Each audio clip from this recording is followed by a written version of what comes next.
My husband's mother had no idea I secretly earned $60,000 a month. She dragged me out by my hair yelling, "Parasites like you drain real families." I left, calm silent. Next morning the house was seized, paid off with my money. Turns out her precious son had been living off my debts for years. The sound of ripping hair from my scalp made me wince as Patricia's grip tightened, her knuckles white against my dark brown locks. Her eyes blazed with a fury I'd never seen before, not even during her worst criticisms of my cooking or housekeeping. "Parasites like you drain real families," she screamed, spittle flying from her lips as she dragged me toward our front door. Our dinner guests froze in horror, wine glasses suspended mid-air, forks hovering above plates of my carefully prepared lasagna. "Living off my hard-working son while you play dress-up with your little hobby." Michael stood motionless by the fireplace, his face drained of color, eyes fixed on the glossy magazine clutched in his mother's free hand. The magazine featuring my jewelry line and the six-figure business I'd built while everyone slept. Our secret was out, but not the whole truth. Not yet. I didn't fight back as she pushed me onto our porch, my designer dress, the one she assumed Michael had bought me, catching on the doorframe. In the eerie silence that followed her tirade, I simply nodded, collected my purse and walked barefoot to my car. The neighbors peeked through curtains, hungry for drama in our otherwise quiet suburban street. "You'll regret this," Patricia called after me, her voice carrying in the still night air. "My son deserves better than a leech who can't contribute." If only she knew that her precious son hadn't contributed a dime to our household in 5 months. If only she knew whose money had saved her own home from foreclosure after her late husband's medical bills arrived. But she would learn. By tomorrow morning she would understand exactly who had been supporting whom. I hadn't always worked in secret. 3 years ago I was a marketing executive at a firm in downtown Pittsburgh, working 60-hour weeks and bringing home a comfortable salary. I met Michael at a client dinner.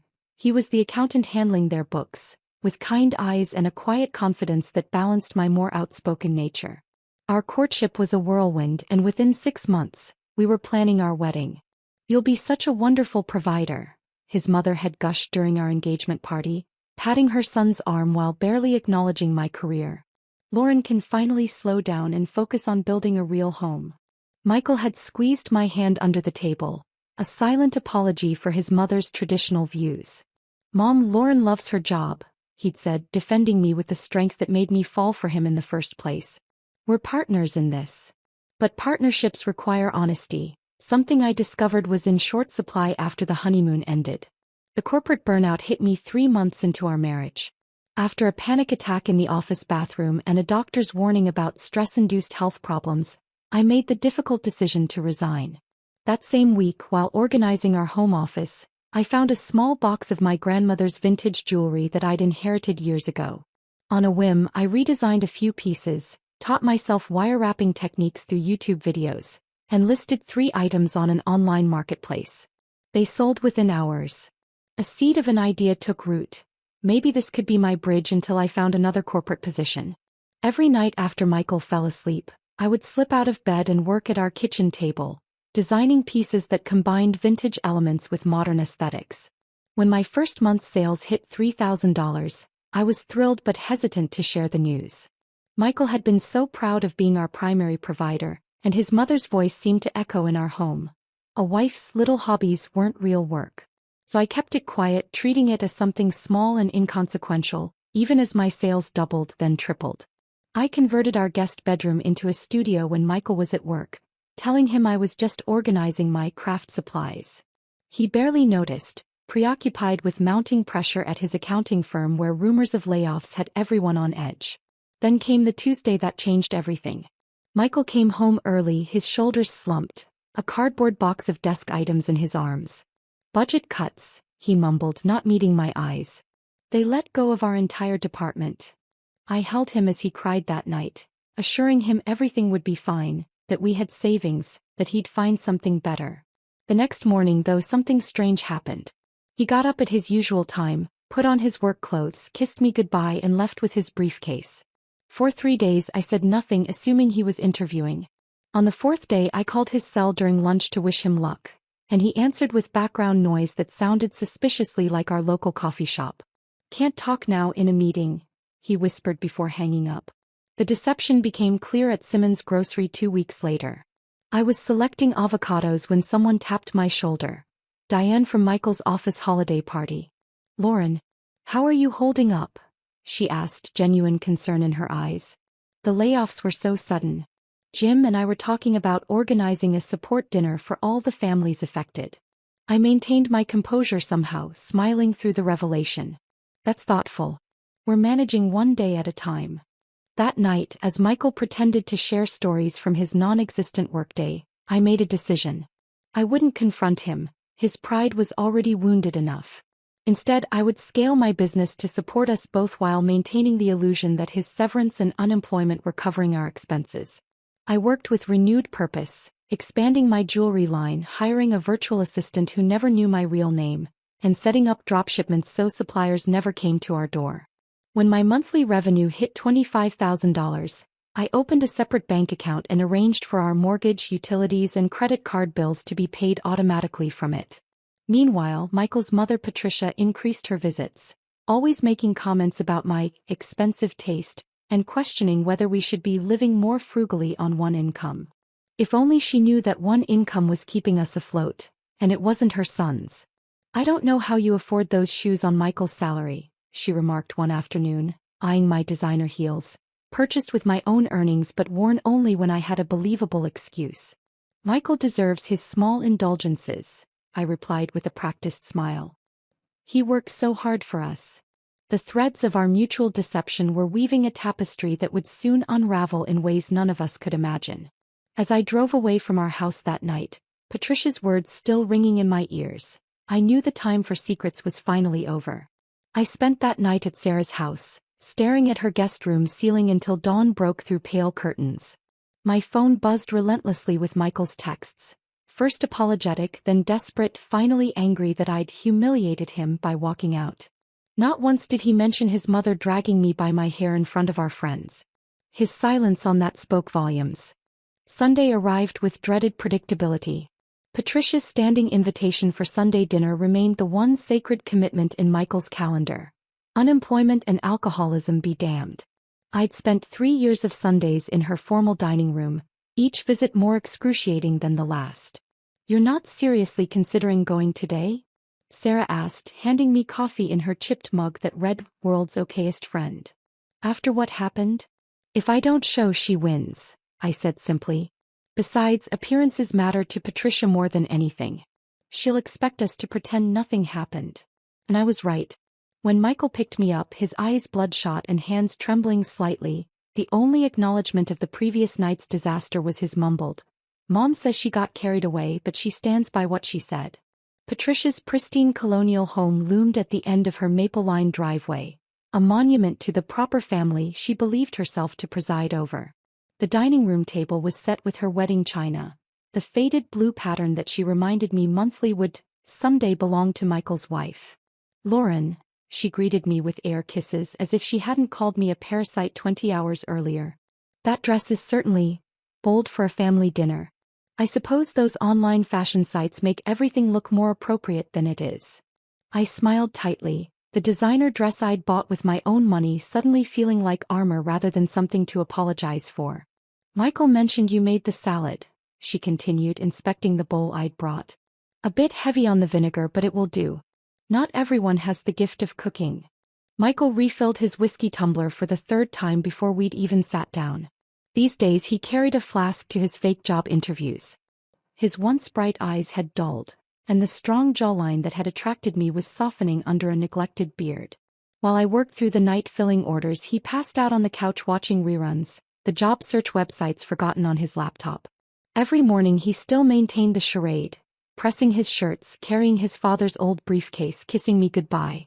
I often wondered where he actually went, until one Tuesday when I had to ship an urgent order and spotted him through the window of Milo's coffee shop, hunched over his laptop, the same cold coffee sitting untouched for hours.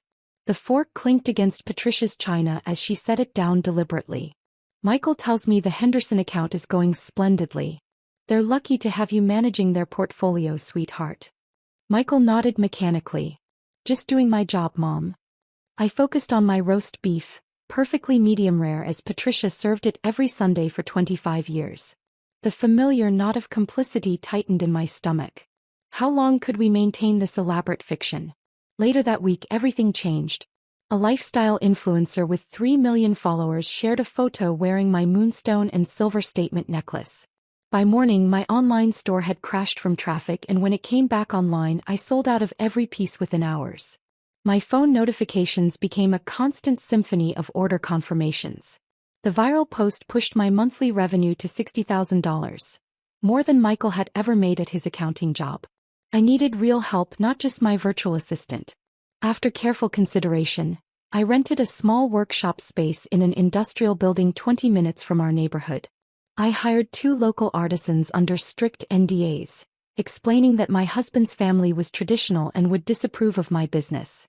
Patricia's surprise visit came on a Wednesday afternoon. I had just returned from the workshop and forgotten to hide my new MacBook Pro on the kitchen counter. The delivery box for my Louboutin heels, a celebratory splurge after landing a major department store contract, sat conspicuously by the recycling bin. She let herself in with the emergency key Michael had given her. I was in the shower when she arrived and emerged in my robe to find her holding my laptop, the screen displaying my jewelry business dashboard with the monthly sales graph climbing like a mountain peak. "What is this?" she demanded, her voice dangerously quiet. $60,000? Last month. "Patricia, I can explain." "Explain what?" "That while my son works himself to exhaustion, you're spending his hard-earned money on fancy computers and," she gestured wildly at the shoebox, "ridiculous shoes that cost more than my monthly pension." The front door opened before I could respond. Michael stumbled in, reeking of whiskey at 3 in the afternoon. His bloodshot eyes widened at the tableau before him. His mother clutching my laptop, me in a bathrobe, both of us locked in silent combat. "Mom? What are you doing here?" he slurred slightly. "Apparently discovering that your wife has expensive taste far beyond your means," she snapped. "Have you seen these sales numbers? Is she gambling online? Or worse, selling something inappropriate?" The moment hung between us, my chance to reveal the truth. But Michael's face crumpled, shame and fear washing over his features as he realized his unemployment might be exposed. I made my choice in that instant. "It's just a spreadsheet for a jewelry design course I'm taking," I lied smoothly. "The numbers are hypothetical projections for our final assignment." Patricia's suspicious gaze lingered on the screen. "And these shoes? This computer?" "Anniversary gifts," Michael interjected, finding his backbone momentarily. I wanted to spoil her. The lie cost him. I watched Patricia's disapproval deepen the lines around her mouth. "You're being irresponsible with money, Michael. Just like your father was before." "That's enough, Mom," he interrupted with unusual firmness. She left in a huff, but the damage was done. That night, Michael drank himself into oblivion, mumbling apologies for not being enough. I held him until he passed out, then returned to my workshop to fill orders until dawn, the weight of our shared deception becoming unbearable. The neighborhood barbecue 2 weeks later brought everything to a boiling point. The Andersons hosted their annual summer gathering, and everyone who witnessed my humiliation at our dinner party would be there. Michael insisted we attend, to show everything's fine. I wore a simple sundress that wouldn't attract Patricia's criticism, but made the mistake of wearing a prototype of my new jewelry line. A delicate gold necklace with interwoven sapphires that caught the sunlight. "What a unique piece," Ellen Anderson remarked, leaning closer. "I've never seen anything like it." Before I could respond, Patricia appeared with 2 neighbors in tow. "My son has exquisite taste in gifts, doesn't he?" She beamed, placing a possessive hand on Michael's arm. "Senior accountant at 33 and still finds ways to spoil his wife." Michael's smile didn't reach his eyes as he nodded along, the plastic cup in his hand trembling slightly. I stood frozen, torn between protecting his fragile ego and screaming the truth to the immaculate suburban gardens around us. "He's the real provider in the family," Patricia continued, her eyes challenging me directly. "A proper man who takes care of his responsibilities." Behind her words lay the unspoken accusation. What exactly was I providing? As I watched my husband drain another drink, avoiding everyone's eyes, I wondered how much longer I could bear the weight of these appearances before something broke irreparably. Patricia's words hung in the humid summer air as conversation around us resumed. Michael wandered off toward the drinks table, leaving me alone with my thoughts and the weight of our charade. I excused myself to the bathroom, needing a moment of solitude. My phone buzzed in my purse. The email subject line caught my breath. Invitation. Emerging Designers Showcase, Philadelphia. I scanned the message with trembling fingers. The Eastern Seaboard Jewelry Association was inviting me to display my collection at their annual showcase, an event attended by major retailers, collectors, and press from across the country. This was my moment. The opportunity that could elevate my business from successful online venture to recognized brand.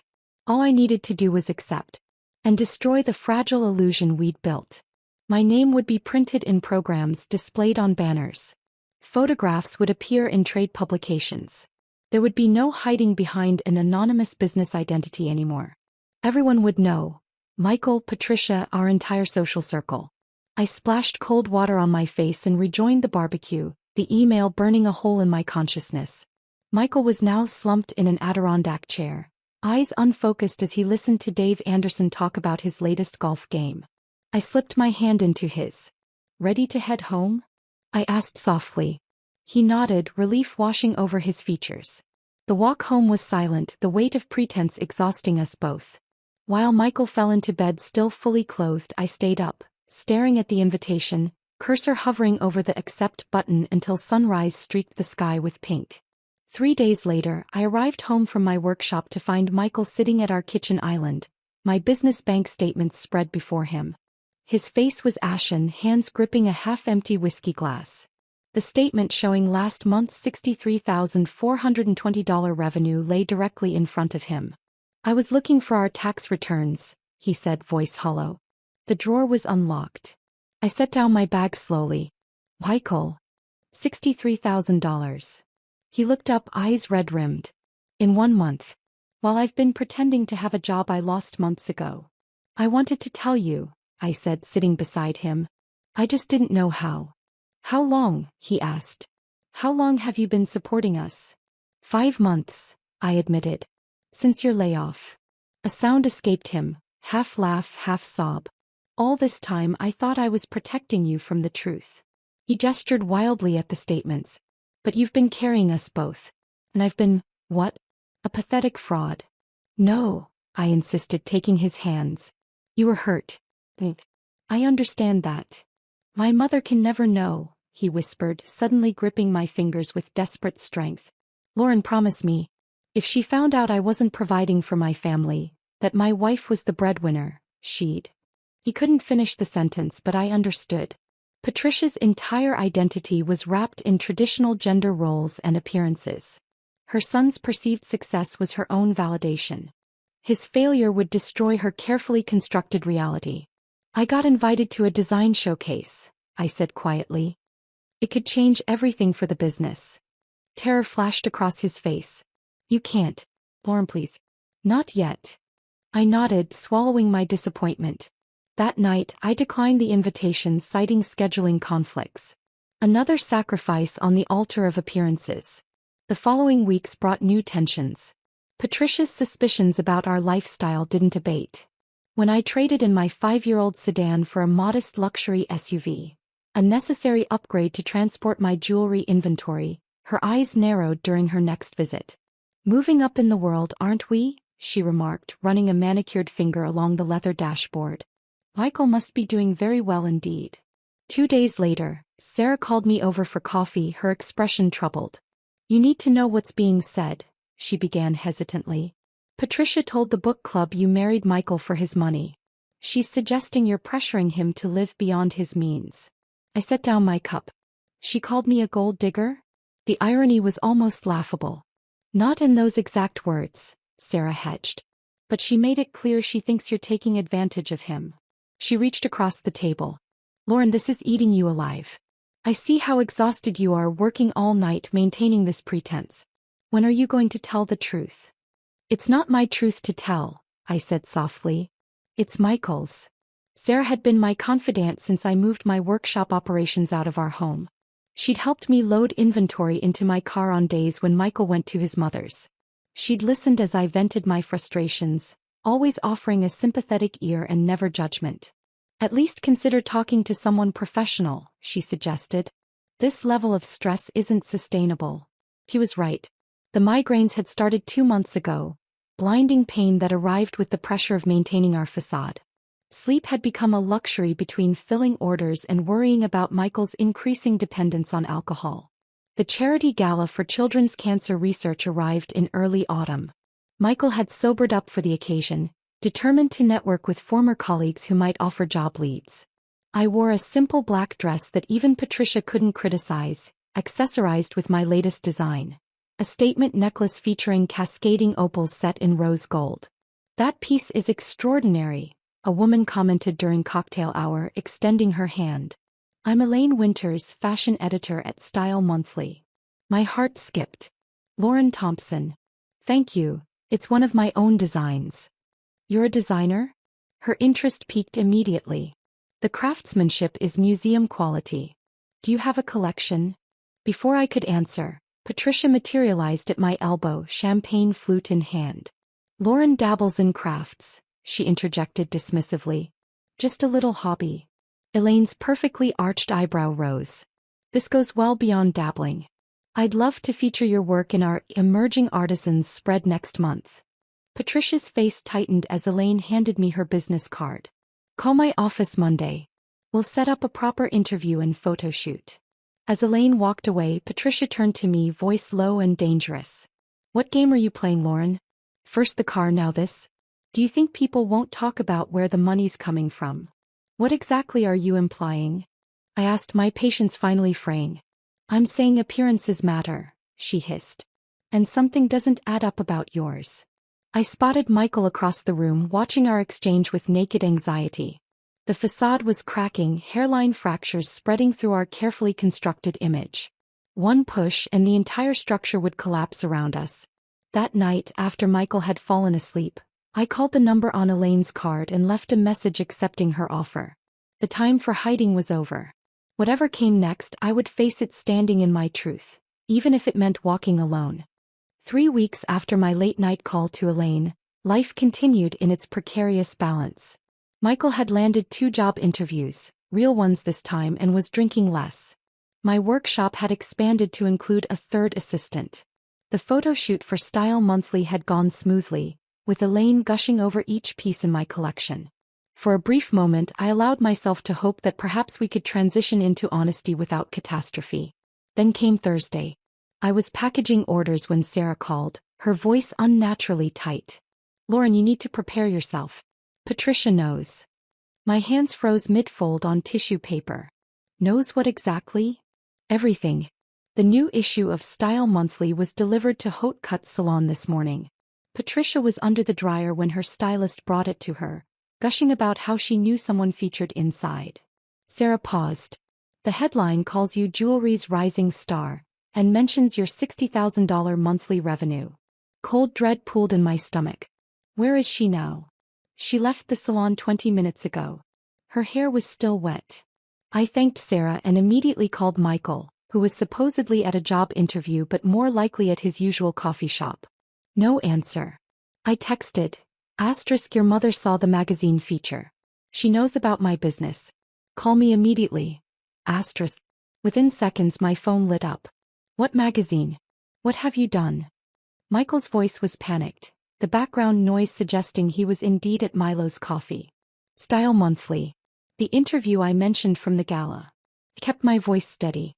Michael, come home now. We need to face this together. I can't. I have another interview at 3 o'clock, he lied automatically. No, you don't, I said quietly. Please don't make me face your mother alone. The silence stretched between us until he whispered, I'll be there in 20. I had just enough time to cancel my afternoon workshop session and drive home. Our dinner guests would arrive at 7 o'clock, a casual gathering with neighbors I'd planned weeks ago. There was no time to cancel, and perhaps having others present would temper Patricia's reaction. Michael arrived looking haggard, his interview suit wrinkled. Maybe she won't come, he said, pacing our kitchen. Maybe she'll cool down first. I shook my head. You know your mother better than that. We spent the afternoon in tense preparation for the inevitable storm. When our guests began arriving, the Hendersons from across the street, Dave and Ellen Anderson, Sarah and her husband Mark, I almost convinced myself Patricia might wait until tomorrow. The lasagna was just coming out of the oven when our front door flew open without a knock. Patricia stood in the entryway, clutching the glossy magazine with white knuckles, her salon cape still clipped around her neck and her hair set in messy half-finished curls. The salon must have been in chaos after her abrupt departure. "I want everyone to see this," she announced, holding the magazine aloft like evidence at a trial. Our guests froze, wine glasses halfway to lips, forks suspended over salad plates. "My son's wife has been lying to all of us." She slapped the magazine down on our dining table, the pages open to my 4-page spread. My photograph smiled back at me, surrounded by my jewelry pieces and the headline, "Lauren Thompson, crafting modern heirlooms at $60,000 per month. Is this some kind of joke?" Patricia demanded, her finger jabbing at the revenue figure mentioned in the article. "Are you running some kind of scam using my son's good name?" "Mom, please," Michael began, his voice faltering. "Let's discuss this privately." "Privately? Like she's been secretly running this business behind everyone's back." Patricia's voice rose with each word.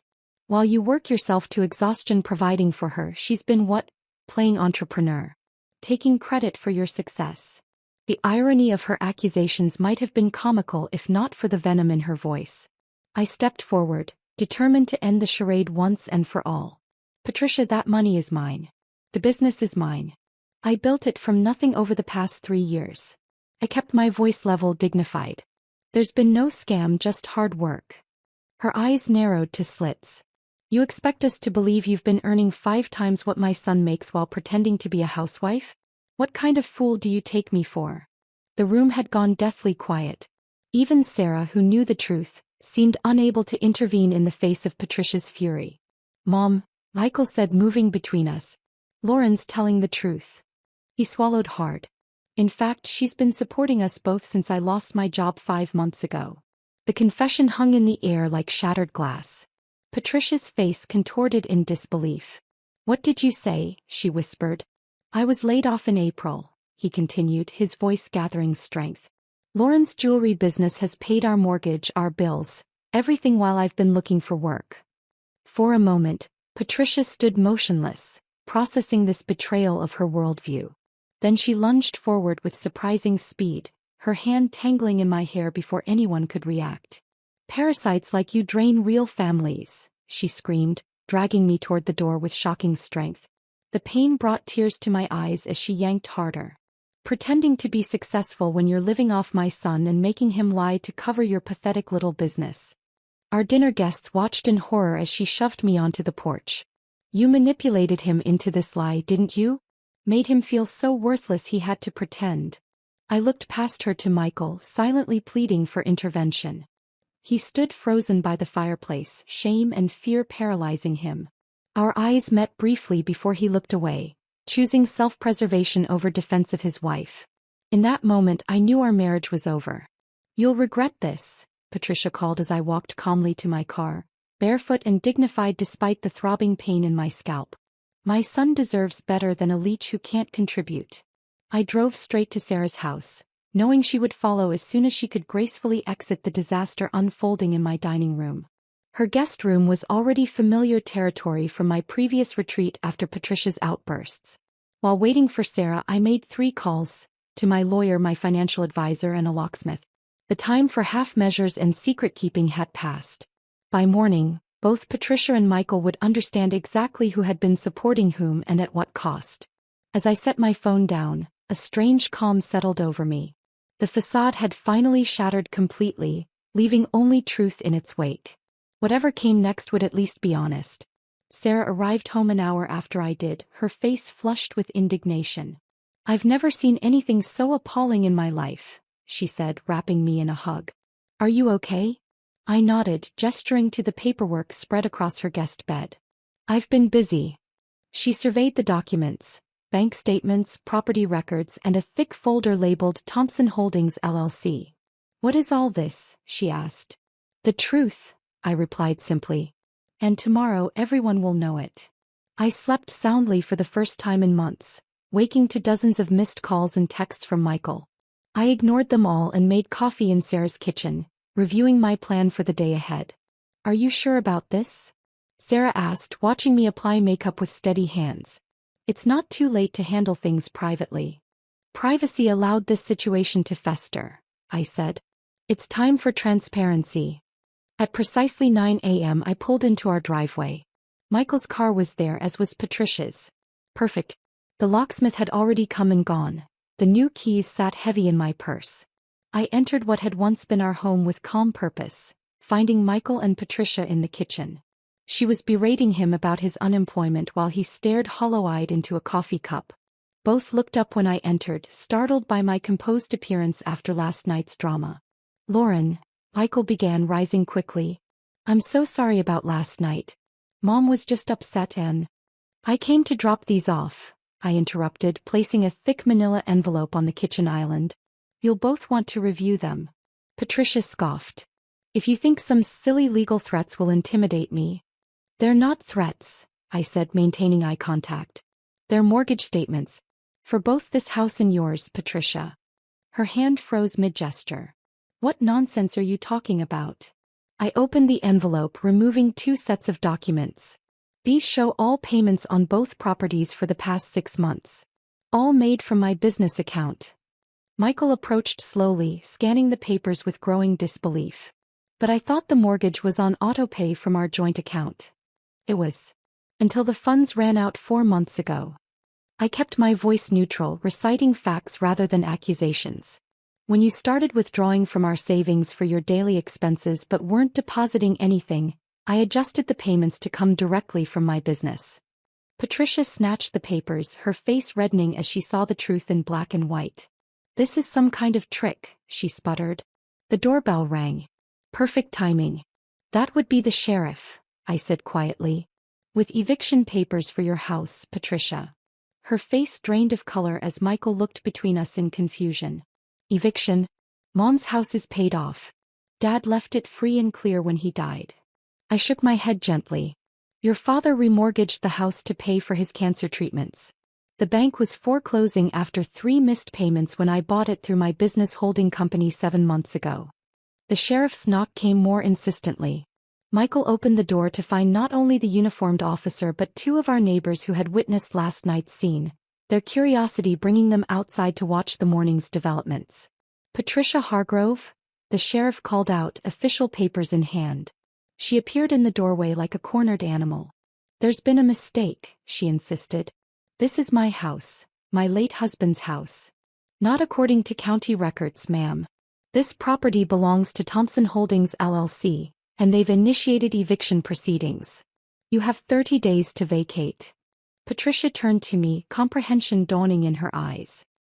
You bought my house?" The accusation in her voice was unmistakable, as though I'd stolen something rightfully hers. "I saved your house," I corrected her, "and paid the mortgage for months while you called me a parasite." As the sheriff left, our small audience of neighbors grew, drawn by the commotion. Michael pulled me into the living room, his face ashen. "Why didn't you tell me about any of this?" he pleaded. "You weren't ready to hear it," I said. "You were barely holding yourself together." His eyes filled with tears. "I'm so sorry, Lauren. For everything. I'll make it up to you, I swear." For a moment, I glimpsed the man I'd fallen in love with, earnest and vulnerable. Then he added, "Just please don't tell anyone else about the jobs. Or Mom's house. Always appearances. Even now." "There's something else you should know," I said. "The irregular withdrawals from my business account. 5,000 here, 7,000 there. I traced them." His face crumpled. "I was trying to help Mom with Dad's leftover medical bills," he confessed. "And then there were the credit cards you didn't know about. I just needed to maintain things until I found another job." "You stole from me," I said simply, "while I was keeping our lives afloat." Patricia stormed into the room, having overheard. "Don't you dare make my son feel guilty. If you had been honest about your precious business from the start." "Stop." My voice cut through her tirade with unexpected authority. "For 3 years I've endured your criticism and judgment. I've watched you undermine my marriage and belittle my contributions. I'm not here for revenge, Patricia. I just want you to finally see the truth. I turned to Michael. I've filed for divorce. My lawyer will contact you tomorrow. As I moved toward the door, Patricia called after me. You think you're so clever, but you've destroyed this family. I paused, turning to face them both one last time. No, Patricia. I subsidized this family. There's a difference. 3 months later, I stood in the sunlit space of my first physical storefront. Thompson Handcrafted. Read the elegant sign above imported Italian marble countertops. My team had expanded to 7 artisans, all women re-entering the workforce after career breaks. The divorce had been finalized with surprising speed once Michael realized fighting would mean public exposure of his deception. I'd been fair in the settlement, even allowing him 6 more months in the house while he secured stable employment. Patricia had moved in with her sister in Ohio after the eviction, her influence in our social circle evaporating once the truth about Michael's unemployment spread. Sarah entered carrying a bouquet for our grand opening. Ready for the ribbon cutting? She asked, surveying the space with pride. Almost, I replied, adjusting a display case of my newest collection, pieces inspired by transformation and rebirth. As we prepared to open the doors, I caught my reflection in the polished glass. The woman looking back at me stood straight and confident, unburdened by secrets or shame.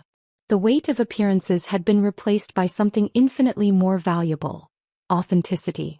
The first customers began to arrive. Many from our old neighborhood, some who had witnessed my humiliation that night and now viewed me with newfound respect. There were also unfamiliar faces, drawn by the Style monthly feature and subsequent press coverage of my inspiring entrepreneurial journey. None of them knew the whole story, of course. But they didn't need to. I cut the ribbon to applause, stepping forward into a future built on my own terms. No more secrets. No more pretending. Just the beautiful, imperfect truth of a life reclaimed.